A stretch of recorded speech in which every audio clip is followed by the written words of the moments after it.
October 1998. Two Austin police officers, both women, both partners, vanished during an ordinary Friday night patrol. Their last radio call was routine. Their last dashcam recording ended mid-sentence, and then nothing. For over 2 decades, their disappearance has haunted Texas law enforcement, their families, and a community desperate for answers. Tonight, we reopen the file, retrace their final hours, and uncover disturbing evidence long buried in the dark. Stay with us, because what we found may change everything you thought you knew about the patrol shift that never ended. The rain had fallen steadily that night, soft at first, then pounding hard enough to turn gutters into rivers. On the grainy black and white dashcam footage recovered weeks later, the reflection of water shimmered across the windshield. Unit 47, routine traffic stop, County Road 162. Plates not matching registration, requesting backup. That was Officer Dana Navarro's voice. Calm, measured, almost casual.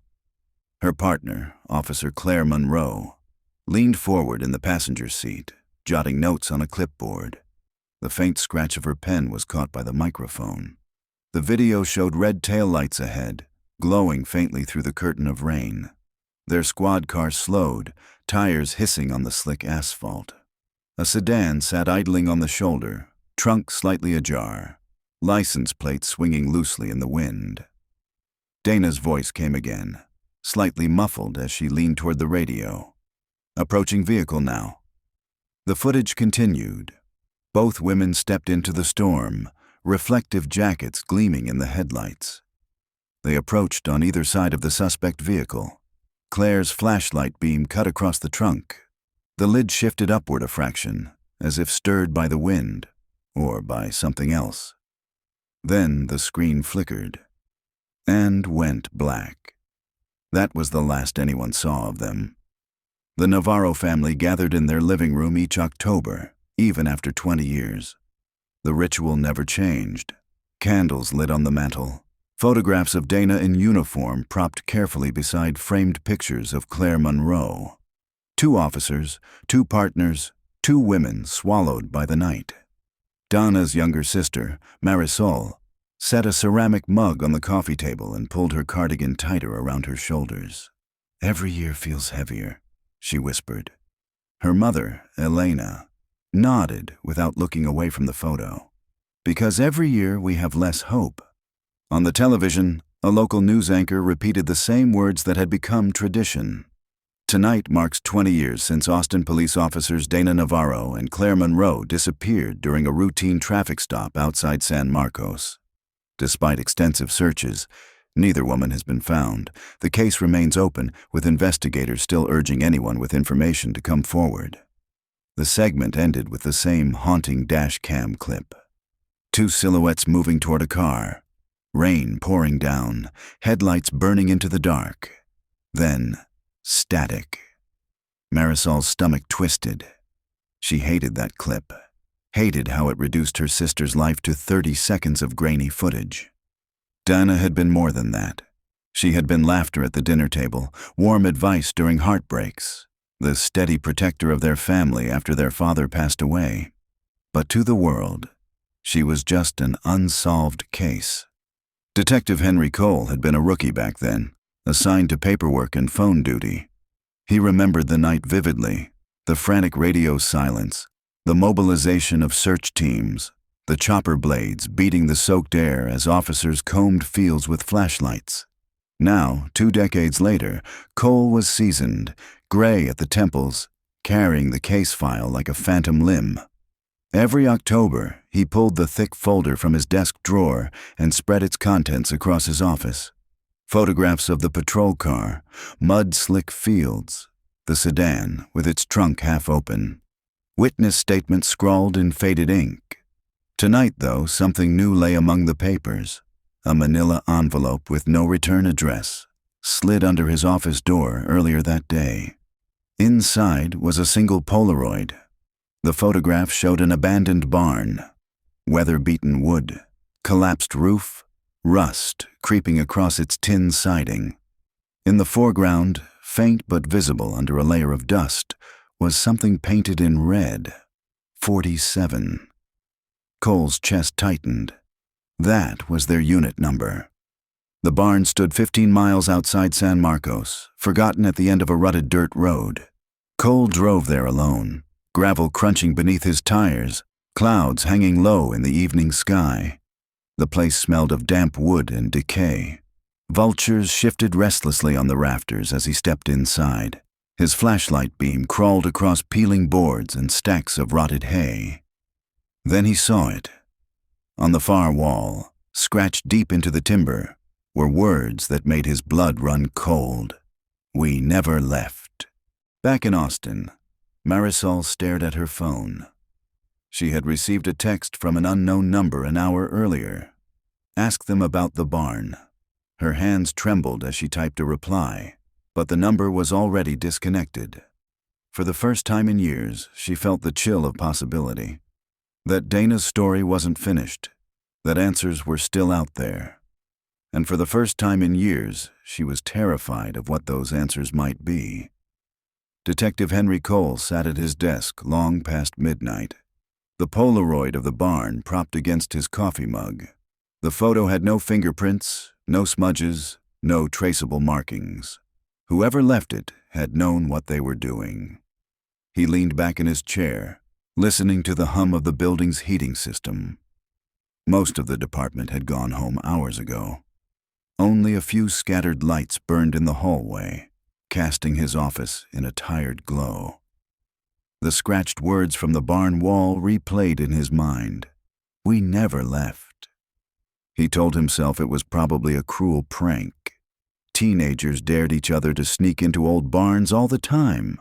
But why the number 47? Why send it to him, specifically? He wasn't the lead investigator anymore. The Navarro-Monroe file hadn't been active in years except for periodic reviews. Yet, here it was again, demanding attention. Cole rubbed his temples. After 20 years, the case still haunted him. He remembered Dana Navarro and Claire Monroe vividly, even though he hadn't known them personally. Dana's wide, easy smile. Claire's careful professionalism. He remembered the helpless feeling of being a rookie, standing in the rain while senior officers barked orders. The way the community had lit candles at the courthouse steps, faces illuminated by flickering flames, demanding answers that never came. The department had failed them. And he wasn't sure if this envelope was a second chance or a trap. The following morning, Marisol Navarro parked outside the Austin Police Department. Her stomach churned as she stepped onto the sidewalk, clutching the mysterious text on her phone. She hadn't been to the station in years. Too many memories, too many sympathetic looks from officers who had stopped trying to give her hope. At the front desk, the receptionist greeted her kindly. "Detective Cole is expecting you." Down the hall, second door on the left. Marisol frowned. Expecting me? She hadn't told anyone she was coming. When she entered Cole's office, he was already standing, the Polaroid in his hand. "Marisol," he said, his voice heavy with both familiarity and formality. "It's been a long time." She nodded cautiously. "Why did your receptionist say you were expecting me?" Cole held up the photo. "Because I think we both got the same message." Her pulse quickened. She reached into her purse and slid her phone across his desk, the text still visible. "Ask them about the barn." Cole studied it, then handed her the Polaroid. Her eyes widened as she saw the faded barn, the red-painted number, the darkness lurking behind its doorway. She traced the outline of the number 47 with her fingertip, her throat tightening. "This was their unit," she whispered.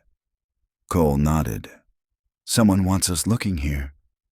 Someone who knows more than they should. By afternoon, the two of them were standing side by side outside the barn.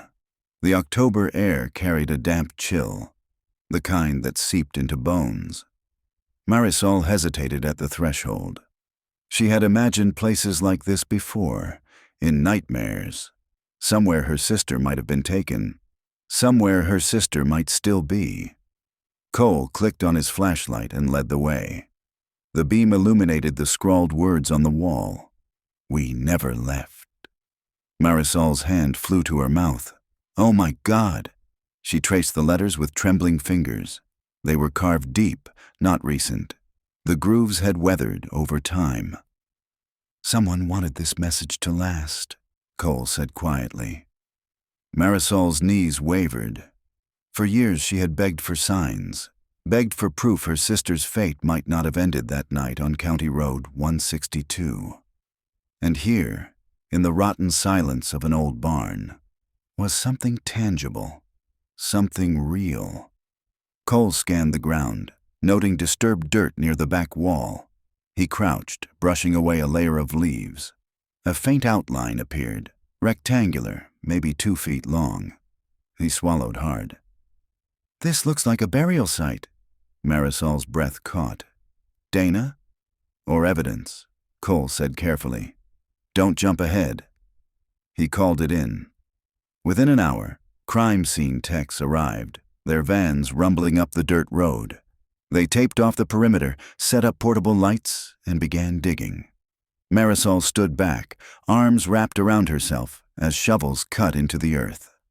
Then a shout. "We've got something!" A small wooden box emerged, soil falling away from its edges. The technician pried it open carefully. Inside lay a collection of items wrapped in decayed cloth. A broken police radio, its numbers scratched off. A rusted flashlight. And a badge, tarnished but still legible. Claire Monroe, badge number 2194. Marisol staggered, tears blurring her vision. She had seen that badge before, in photographs, pinned proudly to Claire's crisp uniform. Cole steadied her by the elbow. "This is confirmation," he said softly. "They were here." But Marisol's mind raced ahead. If Claire's badge was here, where was Donna's? That night, news crews swarmed the Navarro home. Cameras flashed as reporters pressed microphones toward Marisol. "How do you feel about the discovery at the barn? Do you believe your sister is still alive? Do you blame the department for failing to protect her?" Marisol pushed past them, her mother shielding her with weary arms. Inside, the house felt suffocating. Every photograph on the walls, every flickering candle reminded her of the years stolen by silence. She closed her bedroom door and sat on the edge of the bed, staring at her phone. Another text appeared. "One badge found, one still waiting." Her blood ran cold. She typed back furiously. "Who are you? Where is my sister?" But the message bounced.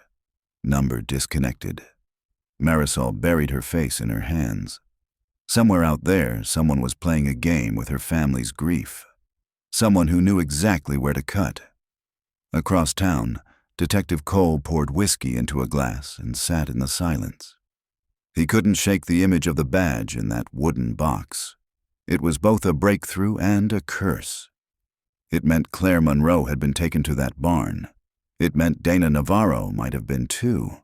But it also meant someone had been holding on to this secret for 2 decades. And had chosen now to reveal it. Why now? He glanced at the Polaroid again. The edges were crisp. The film type discontinued in the early 2000s. Whoever took it hadn't just stumbled across the barn last week. They'd been waiting. Cole's phone buzzed, a voicemail from a blocked number. He pressed play. A man's voice, low and raspy, whispered just 4 words before the line cut. "Check the trunk again." Cole's heart hammered. The sedan from 1998, the vehicle at the traffic stop. It had been processed, searched, stripped for evidence back then. He remembered the reports. The trunk had been empty. Had it? Or had something been missed? The next morning, Cole stood in the evidence warehouse, the air stale with dust and oil. Rows of shelves stretched into shadows, filled with boxed files and rusted vehicles too important to crush, too unresolved to forget. And there it was, the sedan. Faded blue paint, license plate still dangling crooked. The trunk lid chained shut for storage. Cole unlocked the chain and lifted the lid slowly. Inside lay nothing but rot, shredded fabric, and rust. He leaned closer, running his flashlight across the corroded metal. Then his beam caught something faint, scratches etched into the trunk wall. 3 letters, uneven, desperate. D.N. Cole staggered back, bile rising in his throat. Dana Navarro. She had been there. Detective Henry Cole didn't sleep that night. He sat at his kitchen table with the Polaroid, the badge, and a fresh photograph of the trunk scratches laid out before him. The letters carved into the corroded metal, D.N., were crude, jagged, the work of someone desperate. He imagined Dana Navarro's hands in the dark, cuffed or bound, clawing at the trunk wall with a key, a nail, anything sharp enough to leave a mark. He imagined her panic, her certainty that no one would ever find her. He pressed his fingers against his temples. "Why didn't we see this before?" he muttered. But the truth was, they had. Investigators had combed that trunk back in 1998, photographed every inch. The scratches had been dismissed as factory scuffs or wear and tear. Evidence missed not because it wasn't there, but because no one had believed in ghosts carved into metal. Cole poured another cup of black coffee, staring at the ghostly initials. He felt Dana's voice pressing against him, a whisper across decades. "I was here. Find me." By sunrise, Marisol sat in her car outside the police station, hands gripping the steering wheel so tightly her knuckles whitened. She had spent the night replaying the anonymous text over and over. One badge found, one still waiting. The words gnawed at her. She had always clung to the fragile hope that Dana might still be alive somewhere, but now that hope twisted into something darker.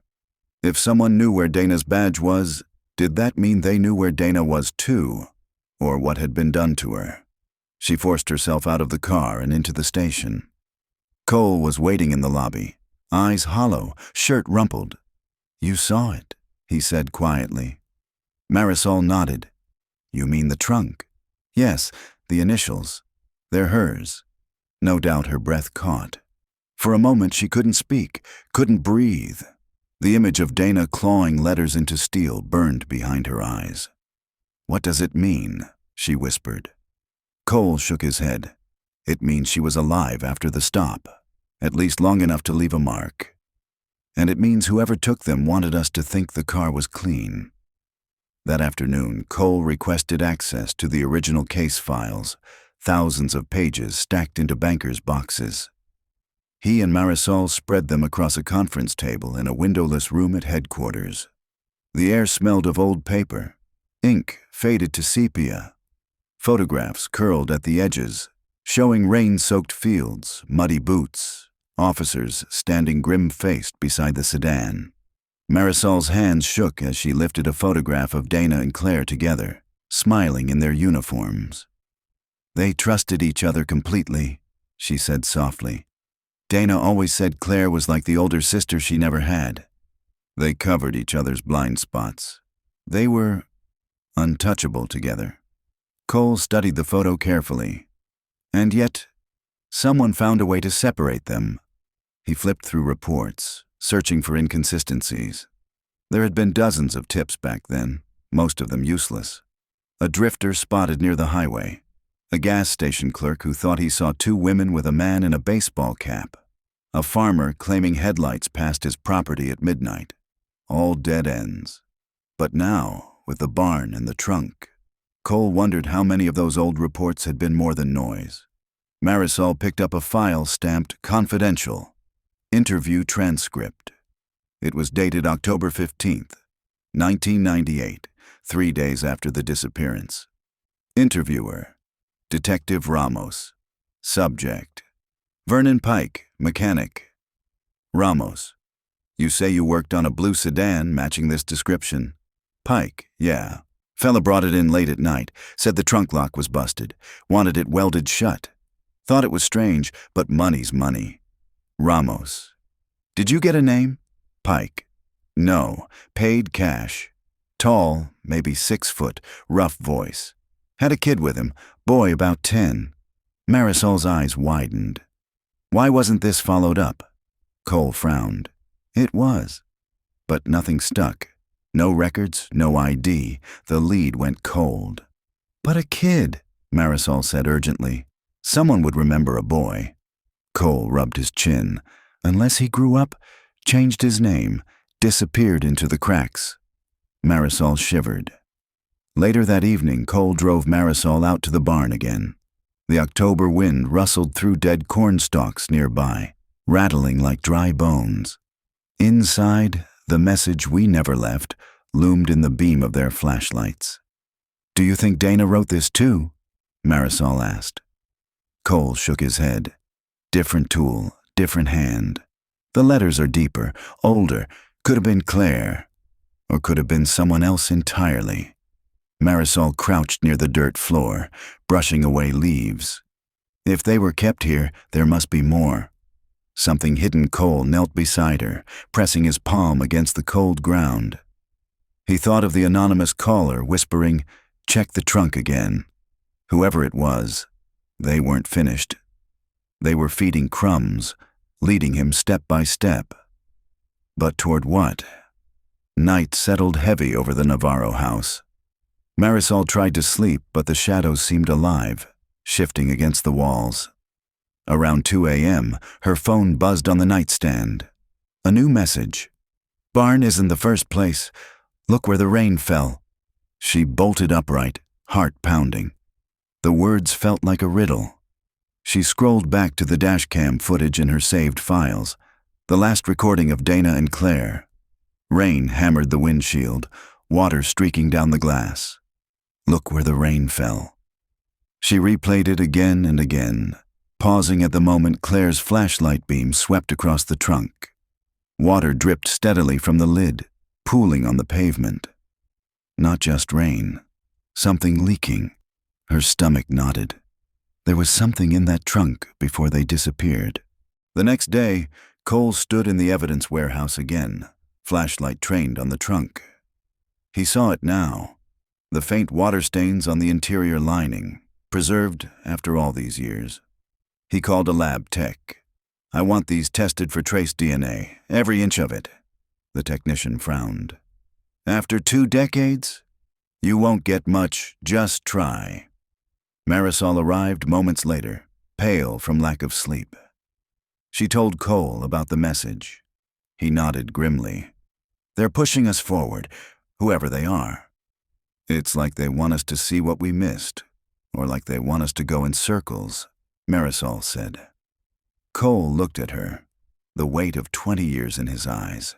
"Either way, we don't stop now." Not when Dana left her mark in here that evening. The lab called back. "Detective Cole? We pulled partial DNA traces from the trunk lining. Multiple sources. One's female, inconclusive. But the other." Cole gripped the phone. "Go on." "The other matches an old sample in the system, from a convicted offender. Name's Vernon Pike. Cole froze. The mechanic. The man from the transcript." Marisol saw his face pale. "What is it? Who is it?" Cole hung up slowly. "The man who welded that trunk shut. He left his fingerprints on the crime without even knowing it. And he's still alive. Vernon Pike lived on the outskirts of town, in a sagging single-wide trailer surrounded by rusting car parts and overgrown weeds. The place smelled of motor oil and rot, long before Detective Cole and Marisol stepped out of the cruiser. A dog barked somewhere in the distance, but no other signs of life stirred. Cole adjusted his jacket, feeling the evening air turn sharp against his skin. "Stay close," he murmured to Marisol. She bristled. "You think I'm letting you talk to him alone?" Cole didn't argue. He knew better. For Marisol, this wasn't just an investigation. It was a resurrection. They climbed the creaking wooden steps and knocked. The door opened slowly, revealing a man in his late 70s, stooped but still broad-shouldered, with grease permanently stained into the creases of his hands. His watery blue eyes blinked at them suspiciously. "Detective Cole," Pike rasped, voice rough as sandpaper. "Didn't think I'd see you again." Cole straightened. "You remember me?" Pike gave a dry chuckle. "I remember every cop who ever came sniffing around here. But that was a long time ago." His gaze slid toward Marisol. "And you must be Dana's sister." Marisol stiffened. "You knew her?" "Didn't know her. Just saw her picture on the news 1,000 times. Hard not to Cole stepped forward. "Mr. Pike, we've got reason to believe you worked on a blue sedan back in '98. The same night officers Navarro and Monroe disappeared." Pike's eyes narrowed. "That's ancient history. You're digging up bones that don't need digging." "Maybe. But we've got new evidence. DNA. From the trunk you welded shut." For the first time, Pike's face twitched, just slightly, but enough. His hand gripped the edge of the door frame, knuckles whitening. "DNA don't mean nothing after all these years," he muttered. Marisol's voice cut through the silence, trembling but sharp. "My sister scratched her initials inside that trunk. DNU welded it shut." Tell me why Pike's eyes flickered toward her, and something almost human, regret maybe, passed across his face.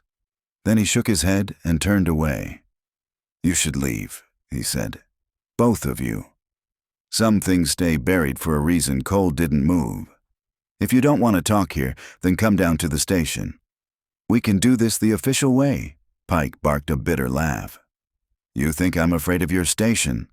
I'm an old man, ain't got much left to lose. Then why not tell us?" Marisol snapped. "Why carry this weight?" Pike's shoulders sagged. He lingered in the doorway, eyes fixed somewhere far away. Finally, he muttered, "Because I made a mistake. And I've been paying for it every day since Cole leaned forward." "What kind of mistake?" But Pike shook his head violently. "Not here. Not now. People watching, people listening. Who?" Cole pressed. Pike's voice dropped to a whisper. "The boy."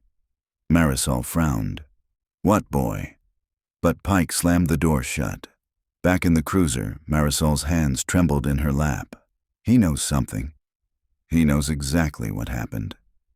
Cole gripped the steering wheel, jaw tight. And he's scared. That's what worries me. Scared of who? He's almost 80. "The boy," Cole said grimly. He mentioned a boy in his interview back in '98. The one who came with the man who dropped off the car. If that boy grew up, maybe he's the one sending us these messages now. Marisol's skin prickled. And maybe he doesn't want Pike talking. That night, Marisol couldn't shake Pike's words. She sat at her kitchen table, turning them over in her mind. "Because I made a mistake, and I've been paying for it every day since." She opened her laptop and searched old news archives. Dozens of articles on the Navarro-Monroe case filled the screen. Vigils, theories, failed leads. Buried among them, she found a small piece about Pike himself. "Mechanic questioned in disappearance denies involvement." The article quoted Pike directly. "I just fixed a trunk. I didn't ask questions. If I'd known what was in there." Marisol's stomach turned. Her phone buzzed. Another anonymous text. "The boy is grown." The boy remembers she dropped the phone onto the table, heart pounding. Meanwhile, Cole filed for a warrant to bring Pike in formally. But before paperwork could clear, his phone rang. It was the sheriff's office. "Detective Cole, you better get out here. We just got a call from Pike's neighbor," said they heard shouting, then nothing. "We found his trailer door wide open." Cole's pulse spiked. "And Pike?" There was a pause. Then, gone.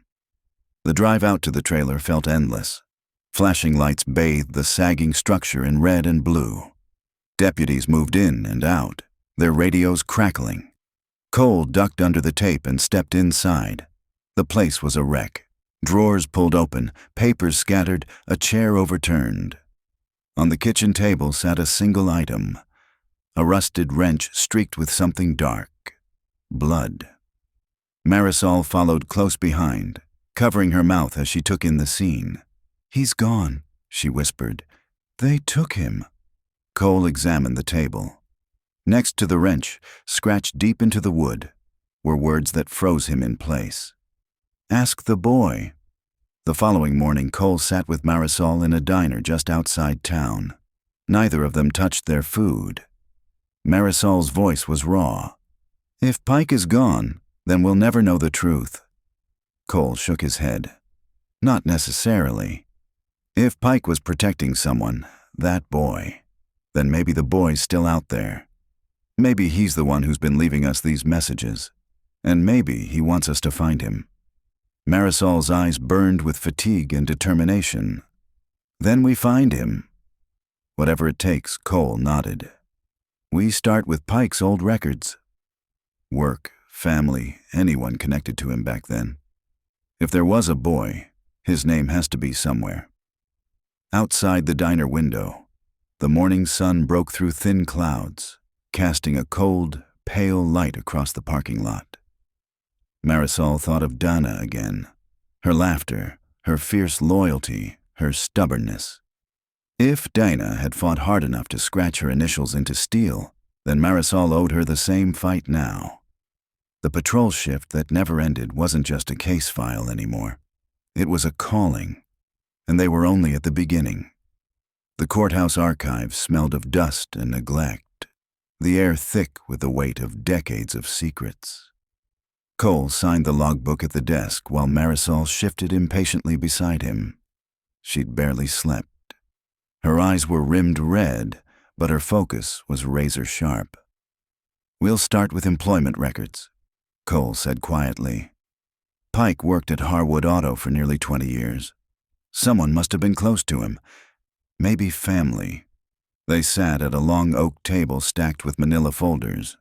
The overhead lights buzzed faintly, throwing a weak glow over yellowed documents. Cole flipped through personnel files until he found Pike's. "Here, Vernon Pike, hired 1979, terminated 2001, cause age-related health decline, no formal complaints." He scanned the page. "Address on file matches his trailer. Next of kin listed, one son, Reed Caraway Pike, born 1988. Marisol stiffened. "The boy." Cole nodded grimly. If this is accurate, Reed would have been 10 when Dana disappeared. They spent the afternoon digging deeper. Birth certificates, DMV records, school transcripts. Slowly, a shadowy portrait of Reed Caraway Pike emerged. He'd been a quiet child, according to his elementary school files, struggled with attendance. Notes from a counselor mentioned disciplinary concerns and exposure to troubling influences at home. Then, suddenly, records stopped around age 11. No high school enrollment, no medical history. "He vanished," Marisol murmured, tapping the last page. "Just like my sister." Cole rubbed his temple. "Not vanished." Hidden by evening, they sat in the records room surrounded by paper trails that ended abruptly, like paths swallowed by forest. Marisol's phone buzzed. Another text from the anonymous number. "You've found his name, but names don't tell you what he became." Her throat tightened. She showed the message to Cole. He frowned. "It's him. Reed. He's watching us. Why taunt us? If he knows what happened, why not just tell the truth?" Cole leaned back, eyes narrowing. "Because maybe the truth isn't what we think. Maybe Reed isn't just a witness. Maybe he's part of it." 2 days later, they drove out to a small ranch on the county's edge. Property records showed Vernon Pike had transferred ownership to his son in 2005, though taxes hadn't been paid in years. The gate sagged on its hinges, and weeds choked the gravel driveway. The house itself was little more than a shell. Boards nailed over the windows, paint peeled to gray wood, the porch sagging under its own weight. "This place hasn't been lived in for years," Cole said, scanning the yard. But Marisol shook her head. "No, someone's been here." She pointed to faint tire tracks cutting through the weeds, fresh enough to glisten with yesterday's rain. They approached cautiously. The front door stood ajar, swinging slightly in the breeze. Inside, the air was stale with dust and mildew. Furniture draped in yellowed sheets lined the rooms, but on the kitchen table sat something that didn't belong. A blue plastic lunchbox, scuffed and faded. Marisol froze. Cole opened it carefully. Inside lay a stack of photographs. Polaroids, their edges curling with age. The first showed Dana Navarro in uniform, smiling with her patrol partner beside the squad car. The second, the same car parked near a lonely stretch of highway, headlights glowing against the night. The third, Dana herself, eyes wide with fear, duct tape pressed over her mouth. Marisol staggered back, a cry tearing from her throat. "Where did these come from?" she whispered. "Who took them?" Cole flipped to the last photo. It showed two figures, a man in his 30s, his face half-shadowed, and beside him, a boy no older than 10. The boy's expression was blank, his hands smeared with grease. Scrawled on the back in jagged handwriting, "The boy learned well." They drove away in silence, the Polaroid sealed in evidence bags on the seat between them. The sky had darkened to a bruised purple, and the first stars blinked through. Marisol stared out the window, her voice raw. "He was a child, Cole. If Reed was forced into this, manipulated by his father, what does that make him now?" Cole didn't answer. His mind replayed the image of the boy's face, expressionless, hollow, trained too young to hide emotion. He thought of Pike's final words, "Because I made a mistake. And I've been paying for it every day since." The mistake wasn't welding the trunk. The mistake was raising the boy. Later that night, Marisol returned to her house and found an envelope on her porch. No postage, no markings. Her stomach dropped as she tore it open. Inside was another Polaroid.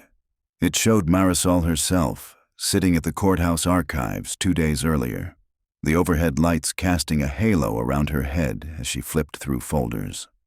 On the back, written in the same jagged scrawl, "Now the patrol shift is yours." The photograph on Marisol's table seemed to breathe in the dim light, its edges curling under the lamp's heat. She couldn't stop staring at her own image frozen in time. Her hands on courthouse files, her brow furrowed in concentration. Someone had been there, watching, close enough to capture her without notice. Her phone buzzed. Another message. "You're walking her path now." Her stomach clenched. She thought of Dana, bound in that Polaroid, eyes wide with terror.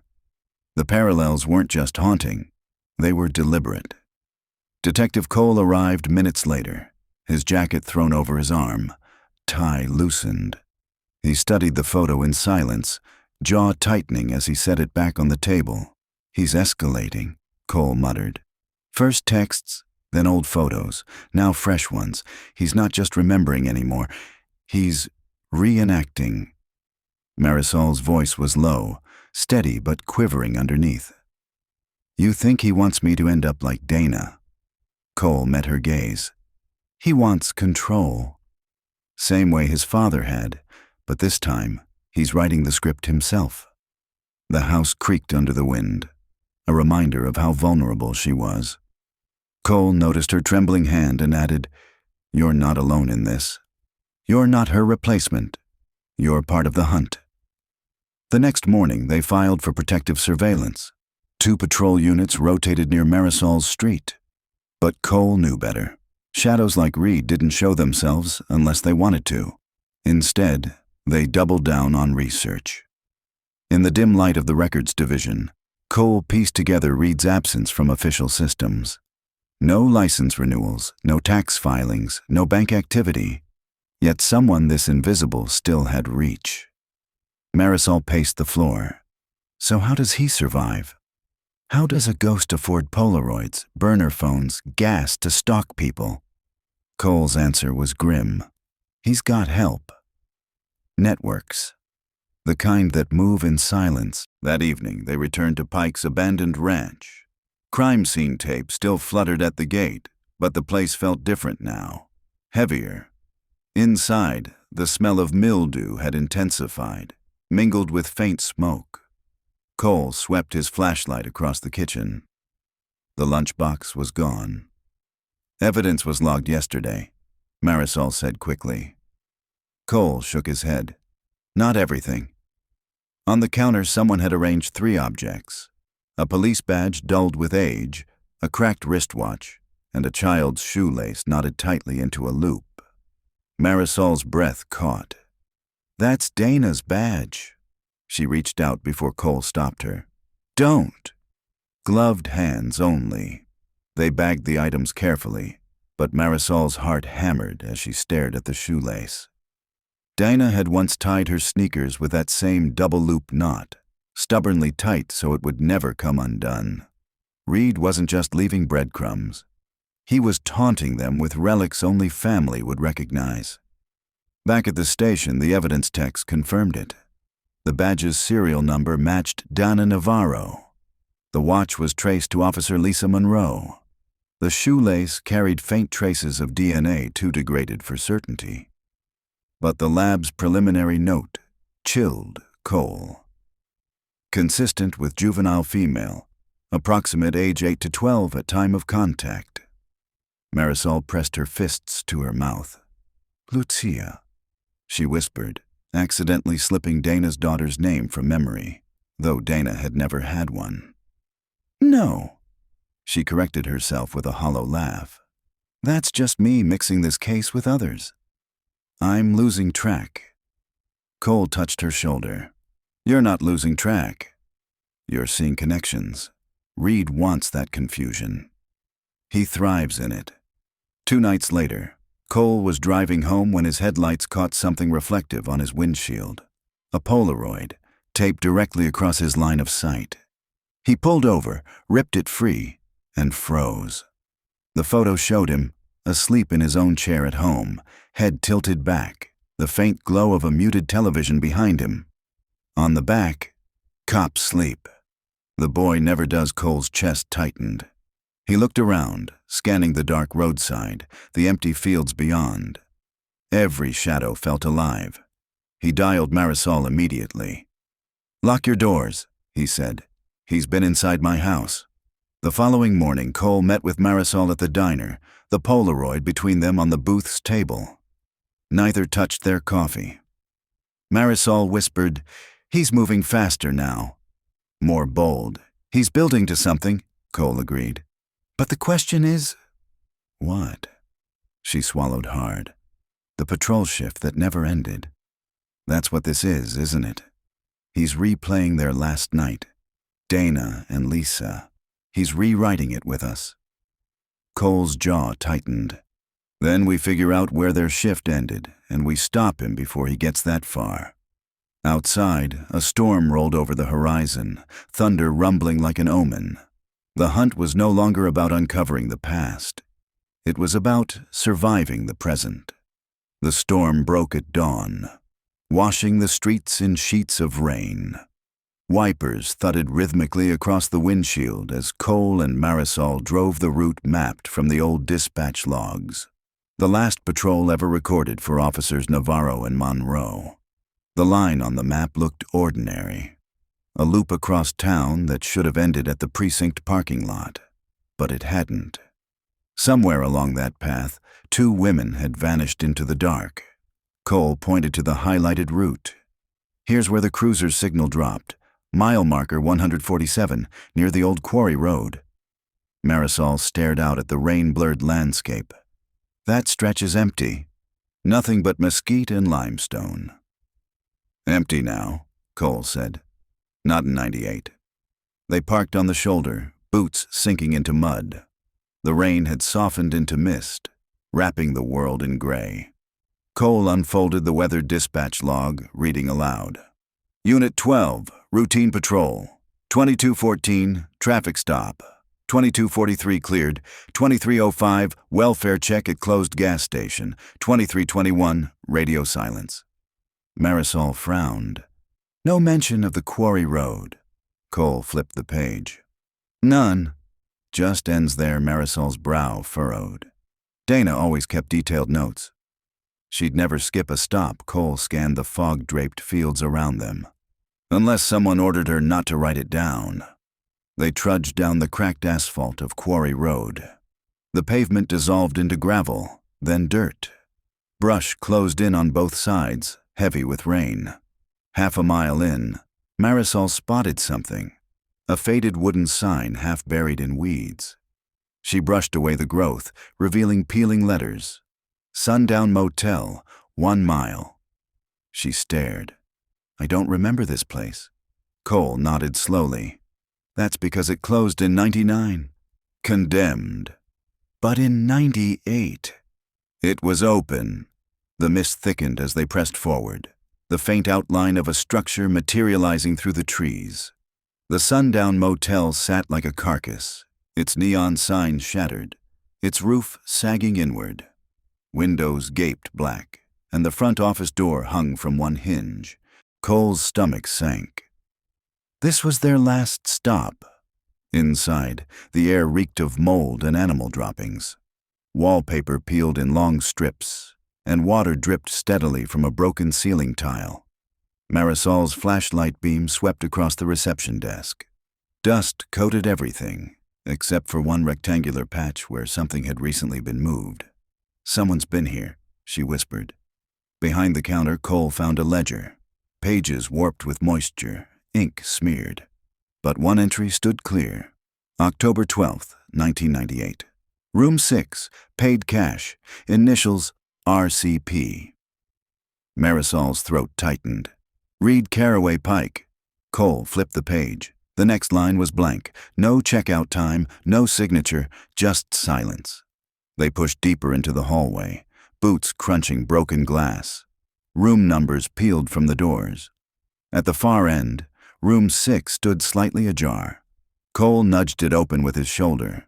The room was bare. Mattress torn, curtains rotted away.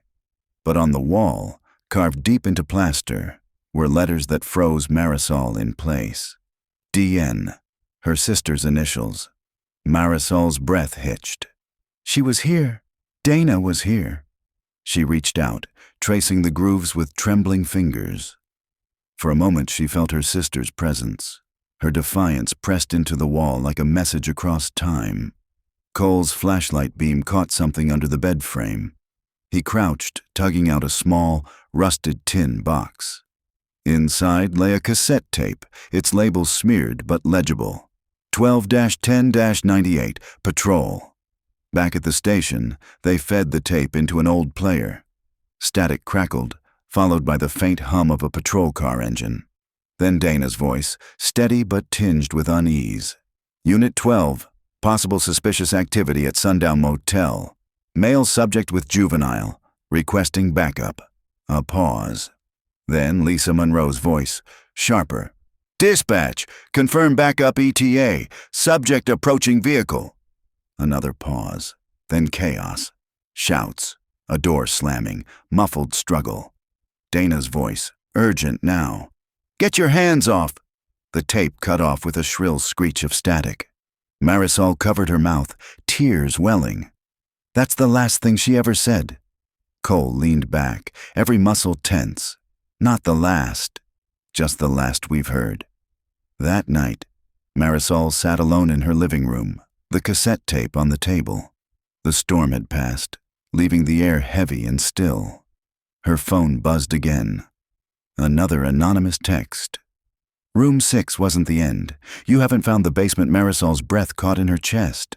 She looked at the tape, then at the shadows pressing against her windows.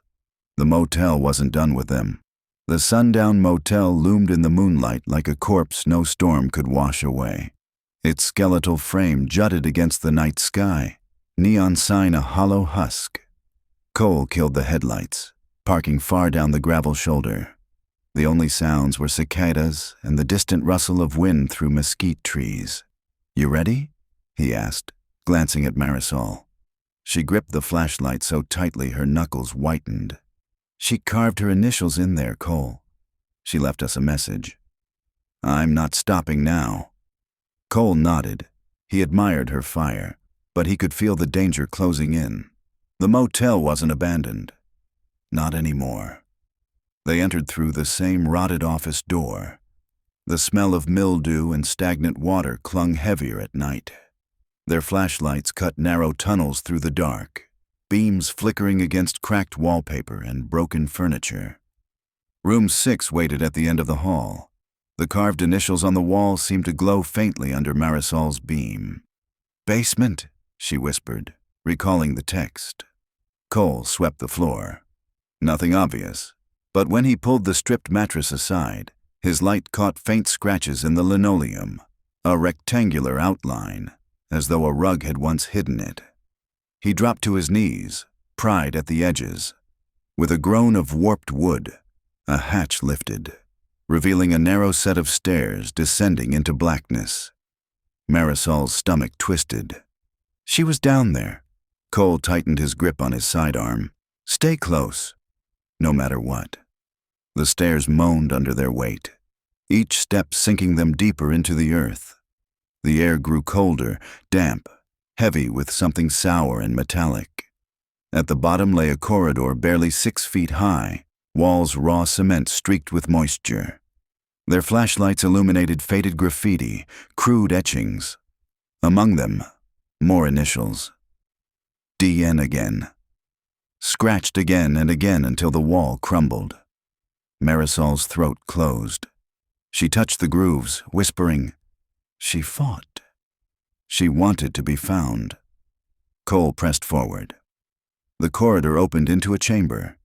Inside were rusted bed frames chained to the wall. A single chair sat in the center, its leather straps brittle with age. On the floor lay a scattering of objects. A child's shoe, a cracked hairbrush, scraps of uniform fabric. Marisol covered her mouth. "God!" Cole crouched, studying the debris. He lifted a patch of faded blue cloth. The edge still bore embroidered stitching. "Monroe." Before he could speak, a faint click echoed through the chamber. Both froze. A Polaroid camera flash lit the dark, blinding for an instant. By the time their eyes adjusted, the corridor was empty. Cole swung his gun toward the hatch. Nothing but shadows. "Did you see?" Marisol's voice shook. "Yes." His pulse thundered. "He's here." They rushed back to the stairwell, flashlights cutting wild arcs. But the hatch above slammed shut with a deafening thud. Total darkness swallowed them. Cole jammed his shoulder into the hatch. It didn't budge. Locked from above, Marisol's breath quickened. "He wanted us down here." Their flashlights wavered. Somewhere in the black, a new sound rose, the faint hiss of static. Cole turned. Against the wall, an old cassette deck whirred to life. The same model as the tape they'd found. Dana's voice filled the chamber, distorted, hollow.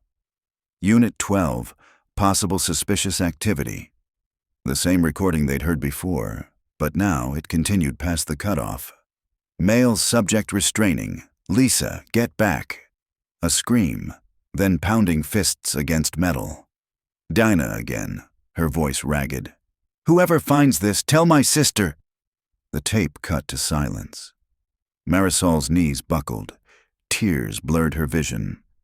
"She tried to leave me a message." All this time, Cole gritted his teeth, shoving the hatch again. Still locked. Then another sound. Faint footsteps above, pacing slowly. A man's shadow passed over the cracks of moonlight seeping through the hatch edges. A voice drifted down, calm, almost tender. "You found her basement." "Now you understand," Cole roared up. "Reed, open this door." The footsteps paused. Then, "You're walking their shift. It has to end the same way, a metallic scrape." The sound of something heavy dragged across the floor above, sealing the hatch tighter. Then silence. Hours passed in suffocating dark. Their flashlights dimmed to weak glows. Cole paced the chamber, searching for another way out. At last, his beam caught a fissure in the wall, narrow but jagged. A tunnel, maybe. He pressed his hand against it, feeling cold air seep through. This might lead outside. "Help me!" Together, they clawed at the crumbling cement, fingers raw, dust choking their throats. Inch by inch, the opening widened. At dawn, with their flashlights sputtering, they broke through to the outside. They crawled into wet grass, coughing, gasping, covered in dust. The motel loomed behind them, its walls still, windows black. Cole turned back once, certain he saw a figure in an upper window, a silhouette holding a Polaroid camera. But when lightning split the sky, the window was empty. Back at Marisol's house, she sat at the kitchen table, shaking. The cassette tape from the basement lay before her, evidence bag sealed. Her phone buzzed. Another text. The tape was only half her story.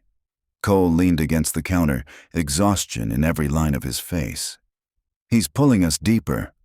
Step by step, Marisol's eyes burned with determination. "Then we don't stop. Not until we find where the shift really ended." Outside, thunder rumbled again. The storm wasn't over. Morning light broke over Austin, pale and brittle after the night in the basement. Cole hadn't showered, hadn't eaten. He'd gone straight to the archives again. Marisol sat across from him, her eyes red but fierce. On the table lay maps, property records, and the cassette tape from room 6. "He's reenacting their shift," Cole said, his voice rough. "Every step, every stop. If we want to get ahead, we have to know his next move." Marisol shook her head. "We don't even know his endgame." Cole tapped the file in front of him. "Maybe we do. Look here. Vernon Pike owned more than that trailer. In the late 80s, he bought a parcel out in Caldwell County.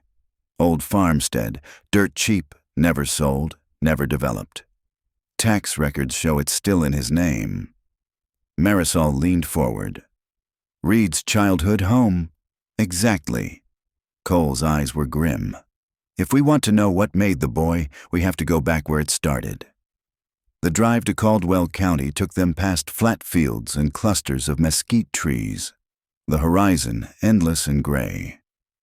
Clouds pressed low, promising more storms. Marisol sat stiff in the passenger seat, arms folded. "You think Dana was ever taken there?" Cole kept his hand steady on the wheel. "If Reed wants us to retrace, it's because that place matters. Whether she was there or not, we'll find out." As they neared the property, the landscape shifted. The road narrowed, gravel crunching under tires. A gate of rusted wire stood crooked, chained loosely. Beyond it stretched acres of scrub brush, and in the distance, a sagging farmhouse leaned against the wind. Cole pulled over, scanning with binoculars. No vehicles, no lights, just silence. "Let's move carefully," he muttered. The farmhouse groaned as they stepped inside. The air smelled of dry rot and dust. Floorboards sagged under their boots, releasing puffs of stale air. Marisol's flashlight swept across faded wallpaper patterned with sunflowers, peeling in strips. Toys lay scattered on the floor, a wooden truck missing wheels, a stuffed bear matted with dirt. Her stomach turned. "This is where he grew up." Cole crouched, lifting a torn notebook from the floor. Pages had been scrawled with childish handwriting. "Dad says don't talk to cops. Dad says keep secrets. Dad says the trunk is mine too." Cole's throat tightened. He flipped another page. "The lady cried." I shut my eyes. "Dad says I did good." Marisol pressed a hand to her mouth. "Oh, God." The boy hadn't just witnessed. He'd been trained, conditioned. They moved into the kitchen. Rusted pots dangled from hooks, cobwebs heavy in corners. On the table sat something jarringly out of place. A fresh Polaroid. It showed the two of them walking up the gravel drive minutes earlier. Marisol's chest clenched. "He's here." Cole scanned the shadows. "Stay sharp." They pushed deeper, up creaking stairs to a narrow hallway lined with doors. Cole opened the first. Inside, a small bed was pressed against the wall, sheets still tucked military tight though yellowed with age. Above it, nailed to the plaster, hung Polaroids strung on twine. One after another, images of cars stopped on lonely highways. Some empty, some with blurred figures at the wheel. One showed two women in uniform, Dinah and Lisa, caught mid-step as though unaware they were being watched. The next Polaroid sent Marisol to her knees. It showed her sitting in the Navarro living room years ago, candles flickering on the mantel behind her. Her voice broke. "He's been watching me since the beginning." Cole pulled her up gently. "We're not staying here." But before they could leave, a floorboard groaned behind them. Both spun, weapons raised. At the end of the hall stood a figure, tall, gaunt, his face obscured by shadow. In his hand, a Polaroid camera gleamed under the flashlight beam. Click. The flash blinded them. By the time vision returned, the hallway was empty. Marisol's pulse pounded in her ears. "He's playing with us." Cole's jaw tightened. "And he knows this house better than we do." "Move." They stormed back downstairs, but the farmhouse was silent, empty. Only one new Polaroid waited on the kitchen table. This time it showed the basement of the Sundown Motel. Dana's initials carved into the wall, the chair in the center, the shadows stretching long. On the back, scrawled words, "The boy never left." They drove back to town in silence, the farmhouse shrinking in the rear-view mirror. Marisol finally spoke, her voice raw. It wasn't just his father. That house raised him, Cole. Every wall, every floorboard. It's still inside him. Cole stared at the road ahead, jaw set. "And he wants to pull us inside it too." Piece by piece, Marisol turned the Polaroid over in her hands. Her reflection warped across its glossy surface, Dana's initials staring back at her from the shadows. She whispered, "What if he doesn't want us to find Dana? What if he wants me to become her?" Cole said nothing, but the silence spoke louder than words. The precinct war room looked more like a shrine than an office. The walls were plastered with maps, timelines, and Polaroids tacked in messy constellations. Dana's face appeared again and again, alongside Lisa's, alongside images Reed had left behind. Cole stood with arms folded, exhaustion etched into his posture. Marisol hovered near the table, where Reed's childhood notebook lay open. The words scrawled by a 10-year-old boy stared up at her like an accusation. "Dad says the trunk is mine too." Cole broke the silence. "I've been pulling Reed's trail through the national databases. He doesn't exist, not as Reed Caraway Pike, but aliases? Dozens. Construction jobs under fake names, trucking licenses that never renewed, burner addresses attached to prepaid phones." Marisol leaned closer. "So he disappeared, but he kept moving. Like a shadow," Cole said. "Always working jobs that kept him on the road. Always cash-based. Always close enough to highways Marisol's hands curled into fists. Just like Dana and Lisa. Always out there, always in danger." Cole pointed to a cluster of pins on the map. 3 trucking companies, 2 warehouses, a motel janitorial crew, all within 100 miles of where they vanished. He never left this orbit. They traced his last known alias, Earl Jennings, to a warehouse in Lockhart.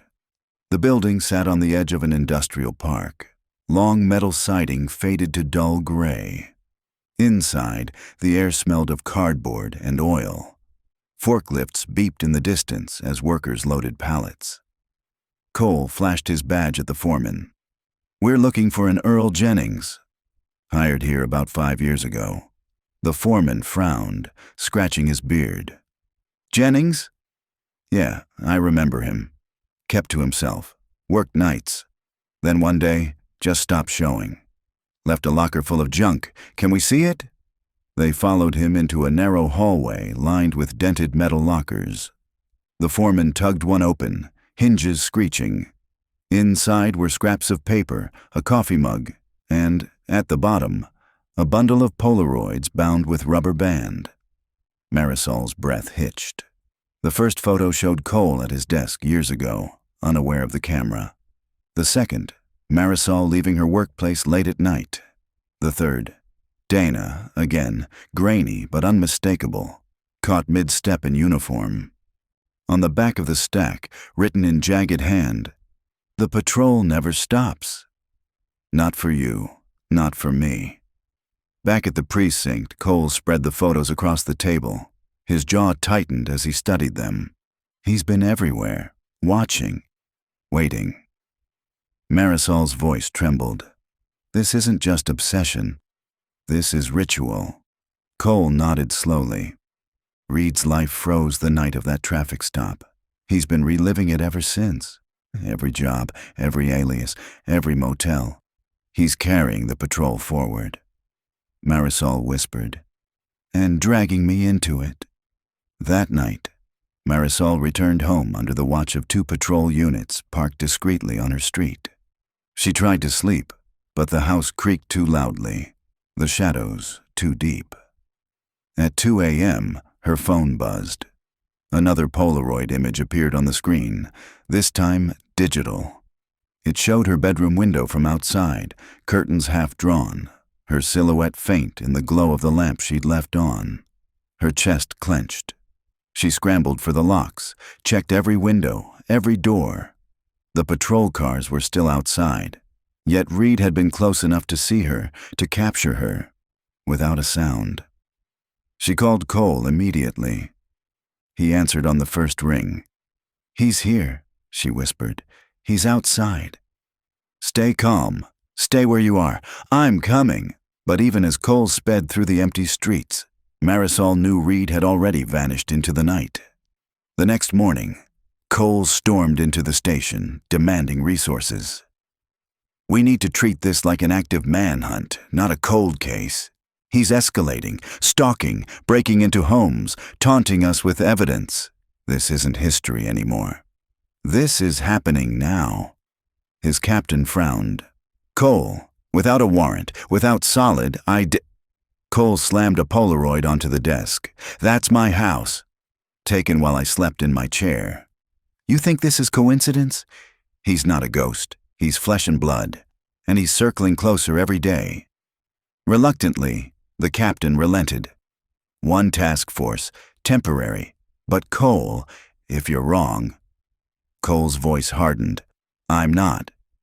That evening, Marisol sat in the precinct conference room, staring at the wall of evidence. Reed's childhood, the motel basement, the farmhouse, the warehouse. It all formed a twisted map of one man's obsession. Her phone buzzed again. This time, the message was longer. "Your sister walked this path. She cried, she fought, she begged, but she never finished her shift. You can, you must. Meet me where the rain fell." Marisol's blood ran cold. Where the rain fell. Donna's last dashcam footage. The highway's shoulder. The blue sedan. The place it had all begun. Cole read the message over her shoulder, his face grim. "He's pulling us back to mile marker 147. Marisol swallowed hard. "The beginning." "No," Cole corrected. "For him, it's the end. He wants to finish what his father started." The room seemed to shrink, the air heavy with inevitability. The patrol shift that never ended was circling back to its origin. And this time, they knew Reed Pike would be waiting. The highway stretched like a scar across the Texas landscape, black asphalt shimmering in the early evening heat. Mile marker 147 loomed in the distance, its white numbers faded by decades of sun. Cole pulled the unmarked cruiser onto the gravel shoulder, the tires crunching to a stop. He turned off the engine but left the lights dim, casting the interior in muted shadow. Marisol sat beside him, her jaw clenched, eyes fixed on the marker. "This is it. This is where Dana's dashcam cut out." Cole nodded. 16 years later, Reed wants to bring us back here, wants to repeat the scene. Marisol's hand trembled as she adjusted her holster. "What if I can't do this?" Cole looked at her sharply. "You can. You've already done more than anyone thought possible. But you have to remember, Reed's not supernatural. He's just a man, Dangerous, yes, but flesh and blood. That means he can bleed. Marisol's voice was steady but low. He's been in my walls, my life, my head. Sometimes I forget he's just a man. Cole placed a hand on the steering wheel, knuckles pale. That's what he wants. To make himself myth. But tonight, we end it. The task force lay hidden a half-mile back, waiting for Cole's signal. Snipers positioned in the tree line. Plainclothes officers spread along the access roads. But Reed was slippery. He always knew how to slip between the cracks. Cole and Marisol were the bait. They waited. The sun dipped lower, bleeding orange and purple across the horizon. Crickets began their chorus in the dry grass. Headlights flashed by now and then, cars oblivious to the trap unfolding. At 8:17 p.m., Marisol's phone buzzed. One new message. A photo. It showed the cruiser they sat in, framed from a distance, their silhouettes clear through the windshield. Her stomach dropped. He's already watching us? Cole's pulse hammered. He lifted the radio. Units, eyes open. He's here. Static crackled back. Officers checked in, reporting no sighting. Then another message arrived. Step out. Patrol together. Finish the shift. Marisol's throat felt dry. She whispered, He wants us on the asphalt. Cole exhaled slowly. Then that's where we'll go. But on our terms, they stepped from the cruiser, boots crunching gravel. The air smelled of hot tar and dust. Every sound seemed magnified. The rustle of dry grass, the far-off hiss of tires, the distant caw of a crow. Cole scanned the tree line with a tactical calm, hand hovering near his sidearm. Marisol forced herself to breathe evenly, eyes adjusting to the growing darkness. A shape shifted across the road, a figure, tall and gaunt, stepping from the shadows near the marker. Reed Pike. He wore a faded deputy's jacket, insignia long-stripped, but the silhouette unmistakable. A Polaroid camera hung from his neck, swinging gently as he walked. Marisol's heart seized. He looked older than in the files, lines etched deep into his face, hair wiry and gray at the temples, but his eyes burned with the same feral intensity. Evening, officers, he called, his voice eerily calm. Beautiful night for a shift, isn't it? Cole raised a hand, signaling the task force to hold position. Reed Pike, he said firmly. It's over. Put your hands where I can see them. Reed smiled faintly, ignoring the command. He lifted the Polaroid camera, aimed it at them, and clicked. The flash burst in the twilight. He waved the developing photo. I've been waiting for this picture. The last patrol. The final stop, Marisol took a step forward despite Cole's warning glance. Her voice carried across the asphalt. You don't have to do this. Whatever your father made you believe, it doesn't have to end like him. You can stop. Reed tilted his head. Expression unreadable. You sound just like her. Dana. Brave. Certain. But you don't understand, do you? The shift never ends. Not for them, not for me, and not for you. Cole's voice sharpened. You killed Jim Halbrook. You took Lucia. You stalked Dana and Lisa until they vanished. You left them to rot in your rituals. It ends here. For the first time. Reed's smile faltered. He took one slow step back toward the tree line. The snipers shifted, lasers flickering briefly across his chest. Reed raised his hands mockingly. Careful now. Wouldn't want to spill blood before the patrol is complete. You want your answers, detective? You'll have to walk the same road they did. He pointed toward the darkness beyond the marker. Marisol's gut twisted. She knew what he meant. The sinkhole, the abandoned properties, the hidden graves. He wanted them to follow. Cole muttered, He's baiting us. I know, Marisol whispered.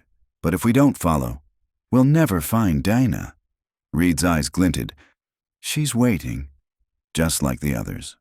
Step off the road, and you'll see.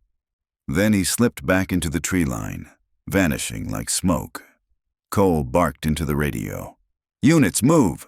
He's heading north through the brush. The night exploded into motion, officers surging, flashlights cutting beams into the woods, radios crackling with pursuit calls. Marisol stood frozen for a moment, staring at the empty marker, the echo of Reed's voice still ringing in her head. The patrol never ends. Cole grabbed her arm. We have to move. Now they plunged into the brush, branches clawing at their uniforms. The task force fanned out, beams of light weaving through the thicket. Somewhere ahead, the snap of twigs, the rustle of leaves. Reed moving fast, impossibly agile for his age. Cole's breath was ragged. He knows this ground. We don't. Marisol's flashlight caught something glinting in the dirt. She bent quickly. A Polaroid photo lay face up. Donna, bound, blindfolded, mouth open mid-scream. The image was fresh, chemicals still wet, edges curling in the night air. Her vision blurred with tears. He still has her, Cole. He still has her. Cole's jaw tightened. Then we don't stop until we bring her home. They pressed forward into the darkness, chasing the phantom of a man who had turned the open road into his hunting ground. The forest swallowed them whole, and somewhere just ahead, Reed Pike prepared the final act of his patrol. The woods thickened, turning into a labyrinth of cedar and oak. The air grew cooler, damper, carrying the faint tang of limestone and water. Marisol's boots sank into soft earth as she pushed forward, flashlight beam darting wildly. Somewhere ahead, the sound of water echoed. A slow drip, then a hollow splash. Cole caught it too. He motioned with 2 fingers. Cave system. Marisol's pulse thundered. Donna's case file had mentioned sinkholes dotting the area. Too dangerous to search back then, too many dead ends. But Reed knew them. He'd grown up with them. A beam of light caught pale stone ahead. The forest broke open into a clearing, where jagged limestone gaped in the earth. A sinkhole, wide and black, breathing cool air like a mouth. And at its edge stood Reed Pike. He looked almost serene, silhouetted against the moonlight, camera dangling from his neck. You made it, he said softly, just like they did. Cole leveled his gun. Step away from the hole, Reed. Reed ignored him, crouching near the rim. He lifted a rope, already knotted, already anchored to a limestone spur. This is where the patrol ends. Down there, that's where your answers sleep. Marisol's voice cracked. Dana! Reed's eyes glittered. She's still walking her beat. Always will be. He fed the rope into the darkness. The sound of it uncoiling echoed deep into the hollow chamber below. Then he looked back at them, face carved with fanatic intensity.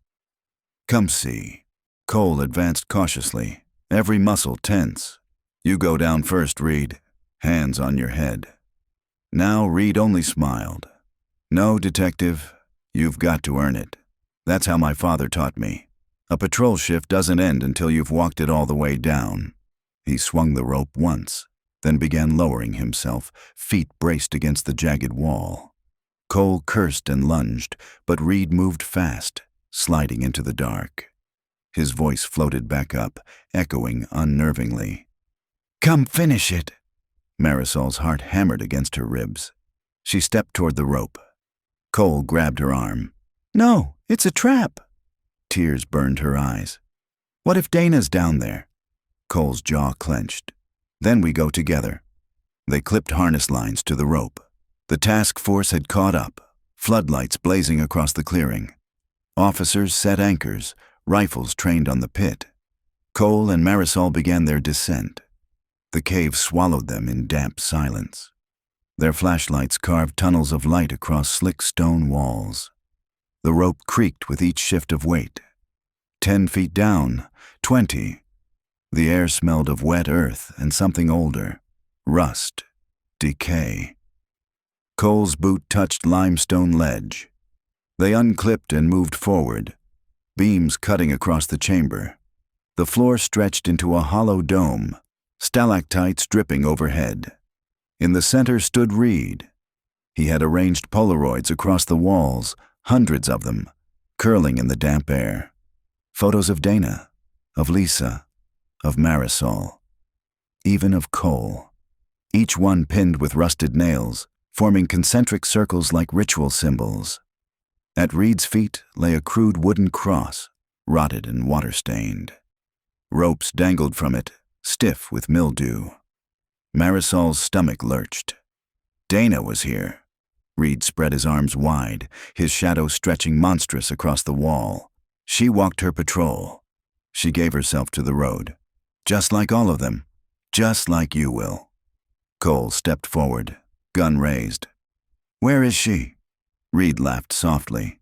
He lifted a small Polaroid from his pocket and held it out. The photo showed Dana, older than when she vanished, but unmistakable. Her eyes swollen from tears, her uniform dirty. She sat in this very chamber.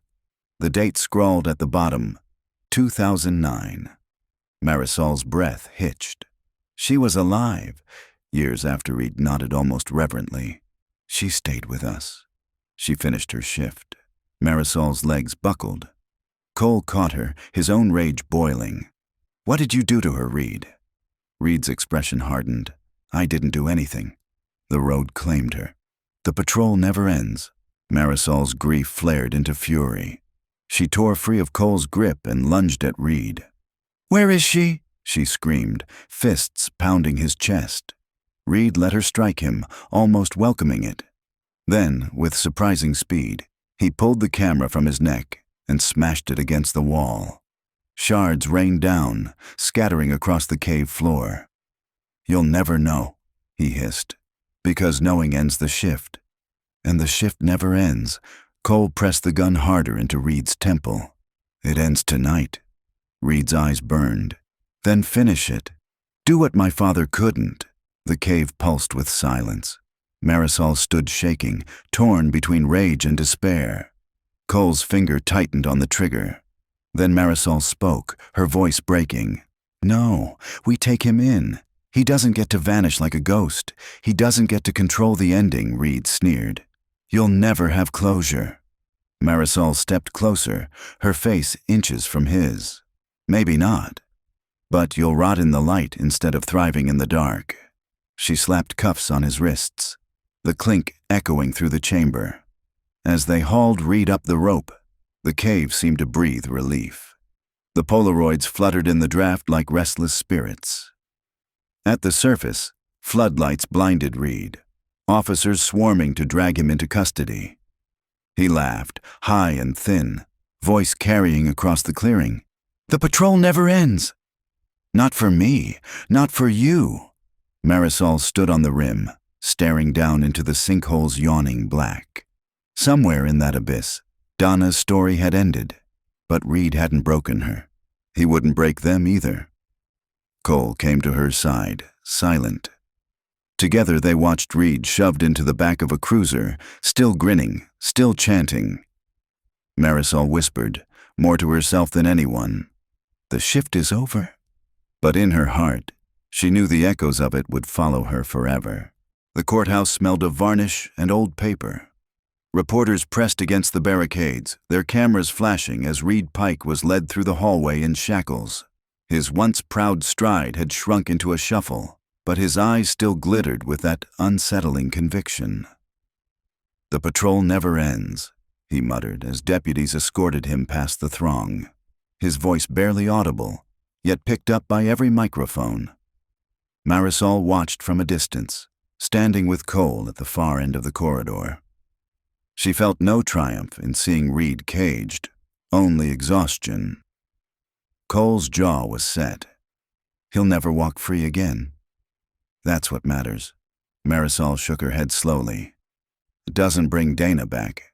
No, Cole admitted, but it stops him from taking anyone else. Weeks later, the sinkhole site had been excavated by forensic teams. Bones recovered, uniform remnants, rusted cuffs. Marisol had gone once, just once. She stood on the rim, watching the evidence crates lifted out, her stomach twisting at the thought of Dana somewhere among them. Cole had stayed beside her, silent. They'll run DNA, he'd said quietly. They'll give you certainty. But certainty had felt like a cruel word. Knowing didn't heal. It only anchored the pain deeper. The city held a memorial for Dana and Lisa. A black granite wall inscribed with their names was unveiled outside the precinct, sunlight glinting across its surface. Marisol pressed her palm against the stone, whispering her sister's name. The polished granite was cool, unyielding. A permanence Dana had been denied. Cole spoke at the service, his voice rough. Dana and Lisa walked into the night to protect strangers they'd never meet. Their shift ended far too soon, but their legacy walks with every officer who steps into the dark. Tonight, we remember them not as victims, but as guardians who never gave up the road Marisol had to turn away, tears burning her eyes. In quieter moments, she found herself haunted by the cave walls lined with Polaroids. She'd wake in the night convinced she heard the faint click of Reed's camera outside her window. Cole urged her to take leave, to let the department cover her caseload. "No one expects you to keep pushing," he said gently, but Marisol shook her head. "If I stop, he wins." He wanted to paralyze me with his shadow. I won't give him that. She returned to patrol. Short shifts at first. The rhythm of the road was grounding, the hum of the engine, the red-blue strobe, the radio chatter.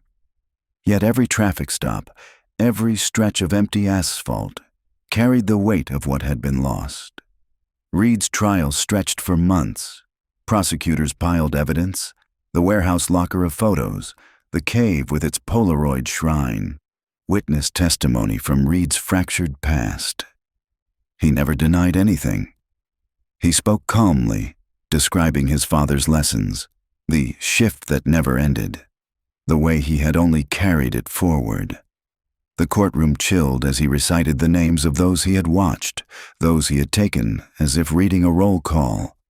Marisol attended only once. She sat in the back, heart pounding, as Reed scanned the gallery. His eyes found hers, and he smiled. Her breath caught, nausea rising. She fled before the recess, Cole following close. On the courthouse steps, she bent over, hands on her knees, gasping. Cole rested a steadying hand on her shoulder. "You don't have to face him again." She nodded, trembling. "He still believes it never ends." "Then we prove him wrong," Cole said. The jury returned a verdict of guilty on all counts. Life without parole. When the judge read the sentence, Reed leaned forward, shackles rattling. His voice carried through the courtroom. "You think the shift ends with me?" "Number. It walks in you now. Every time you hear the road. Every time you see the marker deputies dragged him away, his laughter echoing in the chamber." Months later, Marisol visited the granite wall again. The evening sun slanted across it, casting long shadows on the ground. She brought a single flower and placed it at Dana's name. Cole arrived quietly, standing beside her. Neither spoke for a long time. The city sounds drifted around them, traffic, sirens, voices, life moving forward despite the scars. Finally, Marisol whispered, "I used to think finding the truth would close the wound, but it only shows how deep it runs." Cole's gaze remained on the wall. "Closure's a story we tell ourselves. The truth doesn't close wounds. It teaches us how to carry them." Marisol looked at him, eyes damp but steady. "And what about Reed's words? Do you believe the patrol never ends?" Cole exhaled, the lines of his face weary but resolute. "It ends when we choose to walk away, when we refuse to let his shadow set the beat. For Dana, for Lisa, for you." Marisol's lips trembled. She pressed her palm against Dana's name once more, then turned toward the fading light. Together they walked away from the wall, their footsteps quiet but certain. The shift, at last, was over.